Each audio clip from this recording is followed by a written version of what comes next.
Bismillahirrahmanirrahim. Assalamualaikum warahmatullahi wabarakatuh. Salam sejahtera untuk kita semua. Selamat pagi Bapak Ibu dosen dan kawan-kawan semua. Dimanapun kalian berada, semoga semuanya dalam keadaan sehat walafiat. Kami dari kelompok 3 chapter report yang terdiri dari saya Muhammad Nazwanur Rahman sebagai moderator dan rekan-rekan saya yang diantaranya Sarah Muslimah Hanif sebagai presentator pertama, kemudian ada Hafiz Raju sebagai presentator kedua, dan yang terakhir ada Aditya Dipta Raharjo sebagai presentator ketiga. Pada hari ini kami akan mempresentasikan chapter report kami untuk mata kuliah media pembelajaran yang kami beri judul Integrating Technology and Media into Instruction, the Azure Model. Untuk mengefektifkan waktu, mari kita simak penjelasan apa sih Azure Model itu. Kepada Sarah, saya persilahkan. Sebelumnya, terima kasih untuk moderator yang sudah menyampaikannya terlebih dahulu. Saya akan menjelaskan mengenai model Azure. Model Azure merupakan sistem atau pedoman pembelajaran yang dapat digunakan guru untuk mengembangkan RPP yang mengintegrasikan penggunaan teknologi dan media. Model Azure menempatkan fokus pada pelajar dan hasil keseluruhan dari pencapaian tujuan pembelajaran. Fitur khas dari model ini adalah bahwa hal ini difokuskan pada perencanaan dan pelaksanaan instruksi yang menggabungkan media. Guru lebih memilih model Azure karena dirancang untuk digunakan selama beberapa jam pengajaran dan untuk setiap siswa. Model Azure juga memberi guru baru yang belum berpengalaman peta jalan umum untuk diikuti dan membantu mereka berpikir lebih seperti guru ahli. Model Azure memiliki 6 langkah, masing-masing diwakili oleh huruf dalam judul akronim. Dengan setiap langkah menggambarkan serangkaian tugas yang menjadi pusat pemilihan informasi dan penggunaan teknologi pendidikan. Akronim Azure adalah singkatan dari komponen-komponen penting ini. Yang pertama ada Analysis Learners, yang kedua ada State, Standards, and Objectives, yang ketiga ada Select Strategies, Technologies, Media, and Materials, yang keempat ada Utilize Technology, Media, and Materials, yang kelima ada Require Learner Participation, dan terakhir ada Evaluate and Revise. Yang pertama ada Analyze Learners, yang terdiri dari beberapa aspek. Yang pertama ada karakteristik. Langkah pertama dalam model Azure adalah menganalisis peserta didik. Untuk menganalisis pembelajar, Anda harus memeriksa pelajar secara rinci, seperti kebanyakan hal, tanpa meluangkan waktu di awal untuk memeriksa pelajar yang akan dipersiapkan tidak akan efektif. Setelah Anda memiliki pemahaman yang masuk akal untuk kompetensi pelajar di awal instruksi, guru dapat memodifikasi untuk membantu pelajar dalam upaya belajar mereka. Lalu ada karakteristik pembelajar. Peserta didik yang memasuki area konseptual baru untuk pertama kalinya mungkin membutuhkan pengalaman yang lebih langsung dan konkret, seperti kunjungan lapangan dan latihan bermainan peran. Lalu yang kedua ada kompetensi. Pada awalnya, Anda harus berasumsi bahwa pelajar tidak memiliki pengetahuan dan keterampilan, tetapi mereka memiliki pengetahuan atau keterampilan yang dibutuhkan untuk belajar dan memahami pelajaran. Asumsi bahwa peserta didik memiliki pengetahuan atau keterampilan prasyarat untuk memulai pelajaran jarang dapat diterima begitu saja di lingkungan sekolah. Tes masuk adalah penilaian, baik formal maupun informal, dan menentukan apa siswa memiliki prasyarat. Yang terakhir ada gaya belajar. Gaya belajar mengacu pada sekelompok sifat psikologis yang menentukan bagaimana seseorang individu merasakan, berinteraksi, dan merespons secara emosional terhadap lingkungan belajar. Terdapat 7 aspek kecerdasan menurut Gardner. Yang pertama ada verbal atau linguistik, yang kedua logis atau matematis, yang ketiga visual atau spasial, yang keempat musik atau ritmik, yang kelima jasmani atau kinestik, yang keenam interpersonal, yang ketujuh interpersonal atau kemampuan untuk memahami diri sendiri. Lalu ada State, Standards, and Objectives. Tujuan yang dinyatakan adalah pernyataan yang menggambarkan apa yang akan dilakukan pelajar sebagai hasil dari instruksi.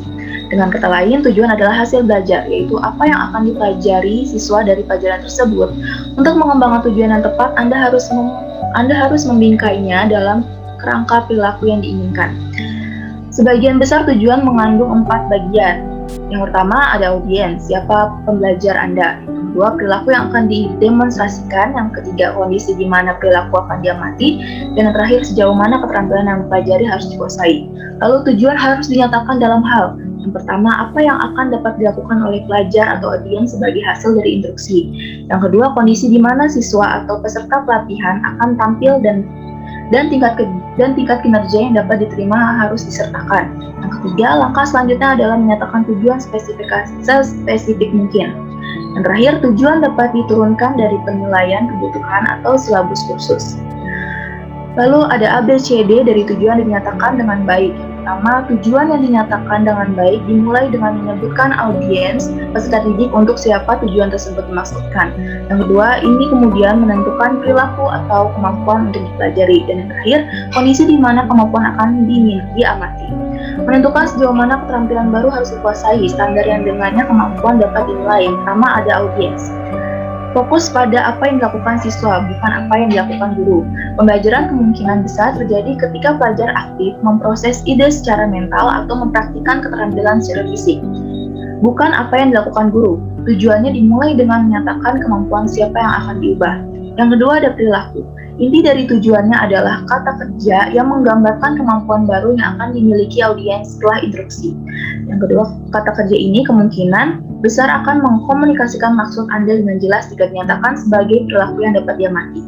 Apa yang akan dapat dilakukan pembelajar setelah menyelesaikan instruksi? Lalu istilah yang tidak jelas seperti tahu, mengerti, dan menghargai tidak mengkomunikasikan tujuan Anda dengan jelas. Lalu ketiga ada kondisi. Pernyataan tujuan harus mencakup kondisi di mana kinerja harus diamati jika kondisi tersebut relevan. Yang keempat ada gelar. Persyaratan akhir di tujuan yang dinyatakan dengan baik adalah untuk menunjukkan standar yang dengannya kinerja dapat diterima akan dinilai termasuk tingkat akurasi atau kemahiran yang harus ditunjukkan oleh pelajar, apa kriteria dinyatakan dalam istilah kualitatif atau kuantitatif. Lalu yang terakhir ada klasifikasi tujuan. Suatu tujuan dapat diklasifikasikan menurut jenis utama hasil belajar yang dituju, meskipun ada berbagai pendapat tentang cara terbaik untuk menggambarkan dan mengatur jenis pembelajaran. 3 kategori atau domain pembelajaran diterima secara luas, keterampilan kognitif, keterampilan efektif, dan keterampilan motorik. Untuk ini, kami menambahkan keempat, keterampilan interpersonal, karena pentingnya keterampilan tersebut dalam kerja tim. Tujuan tidak dimaksudkan untuk membatasi apa yang dipelajari siswa, melainkan untuk memberikan tingkat pencapaian yang diharapkan minimal. Sekian dari saya, selanjutnya kepada Raju.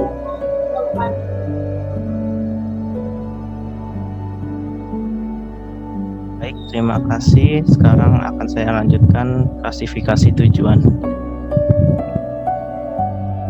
Setelah diberikannya panduan proses dalam menulis tujuan pembelajaran, Anda dapat menilai sejauh mana tujuan Anda mengkomunikasikan makna pembelajaran dengan tabel ABCD yang berisikan 4 aspek, yaitu audiens, sikap, kondisi, dan kriteria.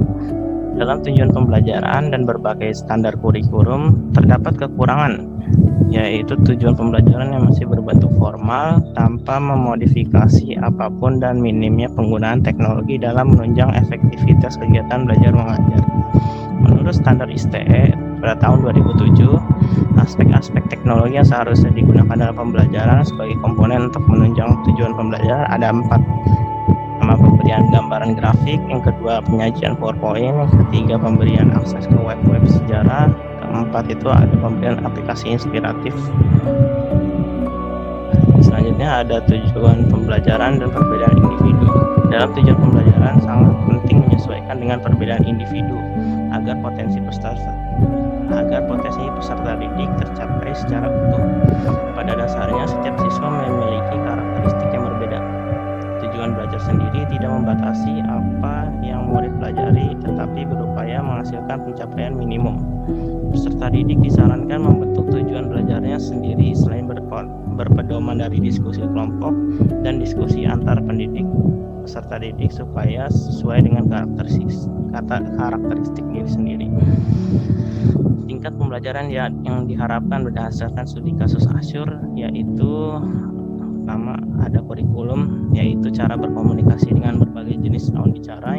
Selanjutnya ada teknologi, yaitu pemanfaatan pemanfaatan teknologi bagi peserta didik untuk kepentingan pembelajaran. Terakhir itu ada tujuan untuk pembelajaran. Yang pertama itu ada murid dapat menceritakan pemikiran reflektif tentang suatu hal dengan diberikan pertanyaan terkait kata kunci yang harus terdapat di dalamnya. Contoh pertanyaannya yaitu buatlah kalimat yang bertema refleksi akhir tahun. Yang kedua, peserta didik dapat membuat portofolio dengan perangkat lunak Dreamweaver. Yang ketiga, peserta didik dapat mengirim tugas tersebut. Yang selanjutnya itu adalah memilih strategi teknologi media pembelajaran dan bahan ajar.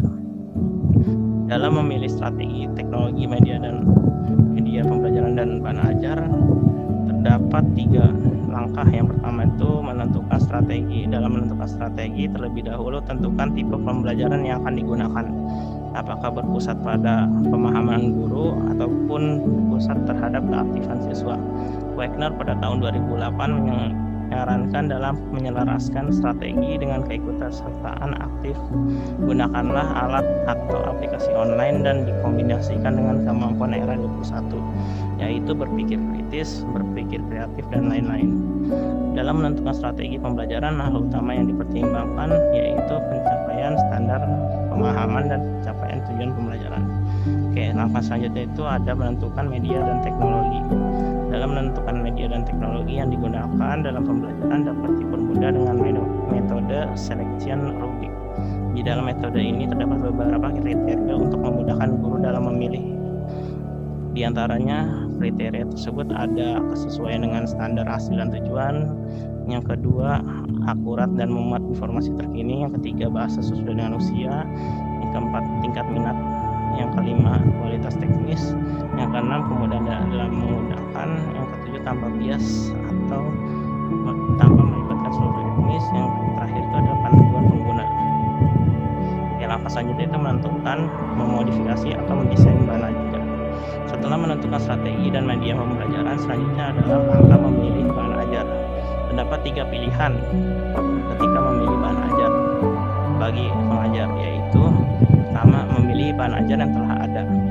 Yang kedua, memodifikasi bahan ajar yang telah ada. Yang terakhir itu ada membuat bahan ajar yang ada, membuat bahan ajar yang baru. Untuk memilih bahan ajar yang ada beberapa aspek yang harus diperhatikan.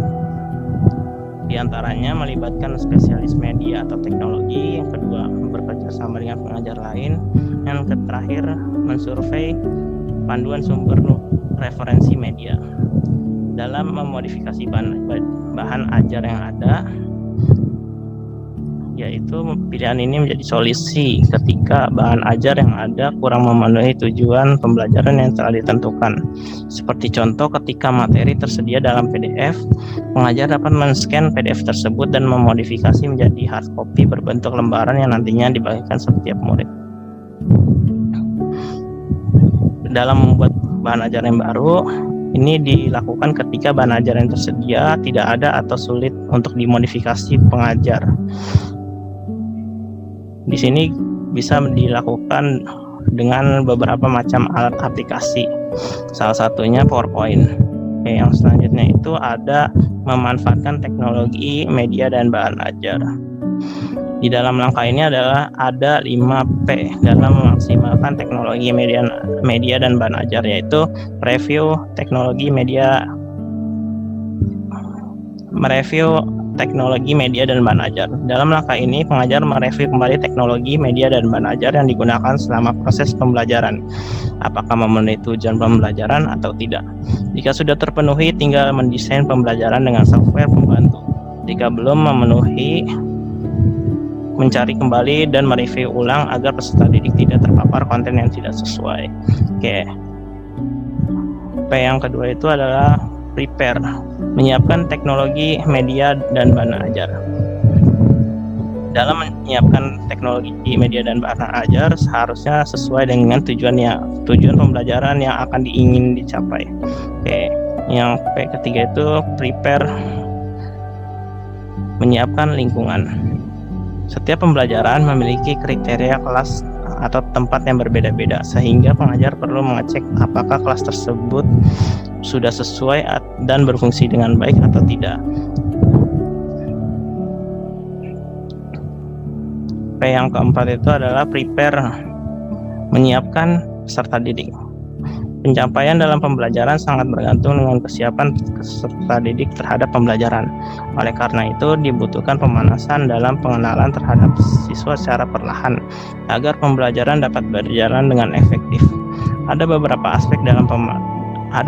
aspek pemanasan yang harus diperhatikan oleh pengajar. Di antaranya yaitu pertama, pengenalan terhadap gambaran bahan ajar. Yang kedua, ada penjelasan secara rasional bahwa bahan ajar berkaitan dengan dunia nyata saat ini.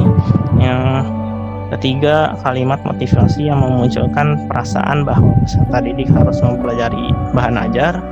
Yang keempat itu ada isyarat yang menarik perhatian para peserta didik. Oke. Yang selanjutnya itu ada provide, memberikan pengalaman belajar. Setelah para peserta didik sudah siap melakukan pembelajaran, sekarang saatnya pengajar memberikan pengalaman belajar. Untuk melihat gambaran tentang memanfaatkan teknologi, media, dan bahan ajar, kita dapat melihat pengalaman belajar dari studi kasus Azure, yaitu pendekatan Tiara Anhu dalam memanfaatkan teknologi, media, dan bahan ajar. Sekian materi yang bisa saya sampaikan, saya kembalikan lagi kepada moderator.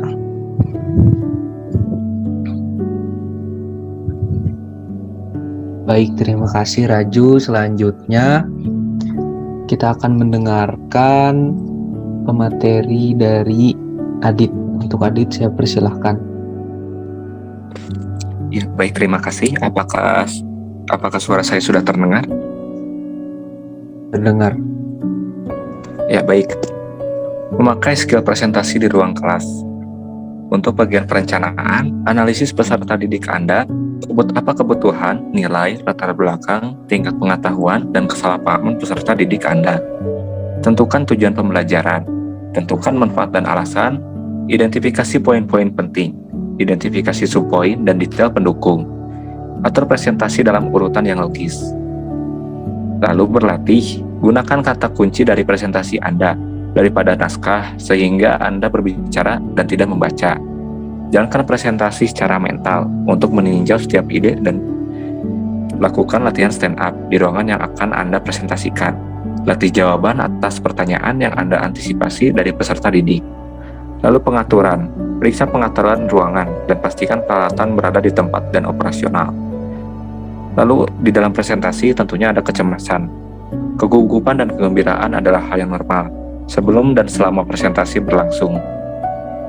Anda adalah seorang guru baru yang menjanjikan konten baru. Perencanaan dan persiapan yang tepat akan mengurai kecemasan Anda. Manfaatkan energi syaraf dan gunakan secara positif dengan gerakan tubuh, gerakan pendukung, dan proyeksi suara. Bernafaslah secara perlahan dan dalam. Lalu untuk suara, gunakan gaya percakapan yang alami. Berhubungan dengan peserta didik, Anda secara langsung dan pribadi, jangan membaca presentasi Anda. Jika presentasi Anda hanyalah transfer informasi, berikan siswa salinannya dan biarkan mereka membacanya. Lalu untuk kontak mata, pertahankan kontak mata dengan peserta didik Anda. Kontak mata akan membuat peserta didik Anda lebih percaya diri dalam percakapan satu lawan satu. Cara terbaik untuk menjaga perhatian siswa adalah dengan menatap mata mereka setiap orang, setidaknya selama 3 detik. Lalu untuk perhatinjau teknologi, media, dan materi. Tiara Anhu memperhatinjau peta situs dan properti pemilihan Dreamweaver dan cara menggunakan kamera video digital dan perangkat lunak iMovie. Siapkan teknologi bahan dan media. Tiara membuat selembaran yang menjelaskan apa yang harus dilakukan siswa untuk menyelesaikan refleksi tahun terakhir mereka dalam format tertulis atau video. Siapkan lingkungan. Pelajaran akan berlangsung di lab komputer dan di studio rekaman video. Setiap komputer di lab komputer perlu diperiksa untuk memastikan bahwa perangkat lunak Dreamweaver dan iMovie berfungsi. Persiapkan peserta. Untuk mempersiapkan siswa, Ibu Anhu memperkenalkan pelajaran dan mengulas tujuan pembelajaran. Berikan pengalaman belajar. Ibu Anhu memandu pembelajaran siswa dengan meninjau cara menambahkan refleksi ke portofolio elektronik. Memerlukan partisipasi pelajar. Ekonomi global saat ini akan menuntut siswa untuk memiliki pengalaman dan praktik menerapkan, menganalisis, mengsintesis dan mengevaluasi daripada hanya mengetahui dan memahami informasi. Praktek. Tujuan pelajaran Anda secara eksplisit menyatakan apa yang diharapkan siswa setelah instruksi. Dengan demikian, sangat penting untuk meminta partisipasi pelajar melakukan praktik eksplisit dengan pengetahuan dan keterampilan baru. Ketika merencanakan kegiatan partisipasi siswa, di mana siswa menggunakan berbagai alat teknologi untuk produktivitas, komunikasi, penelitian, dan pemecahan masalah, atau pengambilan keputusan, internet akan memberikan siswa akses cepat ke sumber daya tak terbatas. Teknologi sebagai alat pemecahan masalah dan pengambilan keputusan, siswa menggunakan keterampilan berpikir kritis untuk merencanakan dan melakukan penelitian, mengelola proyek dan memecahkan masalah, serta membuat keputusan berdasarkan informasi. Alat teknologi yang dirancang khusus untuk melibatkan siswa dalam pemecahan masalah, termasuk permainan komputer dan simulasi. Aksi terakhir untuk mempelajari konten matematika berbasis standar, menggunakan perangkat lunak pendidikan untuk latihan, menggunakan media lain untuk latihan. Kegiatan praktik siswa. Siswa secara individu menulis tanggapan terhadap pernyataan refleksi. Para siswa menggunakan komputer dan perangkat lunak Dreamweaver sebagai alat produksi untuk menambahkan halaman refleksi ke portofolio elektronik pribadi mereka. Masukan. Thierry Ahu menggunakan kriteria tugas untuk meninjau portofolio elektronik setiap siswa. Dia menambahkan komentar individual ke file setiap siswa di bagian buku nilai papan tulis untuk tugas portofolio elektronik. Evaluasi dan revisi. Komponen terakhir dari model Azure, evaluasi dan revisi sangat penting untuk pengembangan kualitas pengajaran. Namun, komponen desain pelajaran ini sering diabaikan. Tanpa langkah ini, seringkali tidak mungkin untuk mengetahui apakah instruksi berhasil atau bagaimana merevisi strategi yang gagal. Hal ini juga membuat sulit untuk menilai kemanjuran berbagai jenis teknologi dan media. Menilai prestasi pembelajar. Pertanyaan pamungkas mengenai instruksi adalah apakah siswa telah mempelajari apa yang seharusnya mereka pelajari? Dapatkah mereka menunjukkan kemampuan yang ditentukan dalam standar dan tujuan yang dinyatakan? Langkah pertama dalam menjawab pertanyaan ini diambil menjelang awal model Azure. Ketika Anda merumuskan tujuan pembelajaran Anda, termasuk kriteria kinerja yang Anda terima, sekarang Anda perlu mengembangkan tugas penilaian yang mengharuskan siswa untuk mendemonstrasikan perilaku dan dinyatakan dalam tujuan. Mungkin itu saja yang dapat saya sampaikan. Saya serahkan kembali kepada moderator. Baik, terima kasih Adit. Selanjutnya, saya akan melanjutkan materi subbab ketiga, yaitu mengevaluasi dan merevisi strategi teknologi dan media. Evaluasi juga mencakup penelitian strategi teknologi dan media. Apakah strategi instruksional itu efektif? Bisakah mereka ditingkatkan? Apakah teknologi dan media membantu siswa dalam memenuhi tujuan pembelajaran? Apakah mereka efektif dalam membangkitkan minat siswa? Apakah mereka mendukung partisipasi siswa yang berarti? Sebuah komponen kunci untuk evaluasi dan merevisi pelajaran adalah masukan pelajar. Anda juga dapat meminta masukan pembelajar tentang keefektifan media tertentu, seperti video, kegiatan, atau seluruh pelajaran. Anda juga dapat memperoleh umpan balik siswa mengenai strategi pengajaran Anda dan penggunaan teknologi dan media melalui diskusi dan wawancara. Misalnya, Anda mungkin belajar bahwa siswa lebih suka belajar mandiri daripada presentasi kelompok pilihan Anda. Atau mungkin siswa tidak menyukai pilihan sumber online Anda dan merasa mereka akan belajar lebih banyak dari menonton video. Siswa Anda juga mungkin memberitahu Anda secara halus atau tidak bahwa penampilan Anda sendiri meninggalkan sesuatu yang diinginkan. Selanjutnya ada evaluasi guru. Komponen penting dari setiap pengaturan kelas adalah guru yang harus dievaluasi bersama dengan komponen instruksional lainnya. Meskipun evaluasi pengajaran Anda mungkin menimbulkan beberapa kekhawatiran, informasi yang dihasilkan akan memberikan umpan balik yang sangat baik untuk menangani bidang-bidang perbaikan yang dibutuhkan dan merayakan bidang-bidang pengajaran berkualitas tinggi. Ada 4 dasar evaluasi, yaitu diri guru sendiri, siswa, rekan kerja, dan administrator. Untuk evaluasi diri, Anda dapat membuat rekaman atau video dari instruksi Anda yang kemudian Anda dengarkan atau lihat di lain waktu. Kemudian ada mengevaluasi dan merevisi. Yang pertama ada penilaian prestasi siswa. TRE AHU menggunakan formulir penilaian berikut untuk mengevaluasi refleksi tahun terakhir siswa. Yang pertama itu ada skala penilaian refleksi, kemudian skala penilaian teknologi. Kemudian yang kedua ada evaluasi strategi teknologi dan media.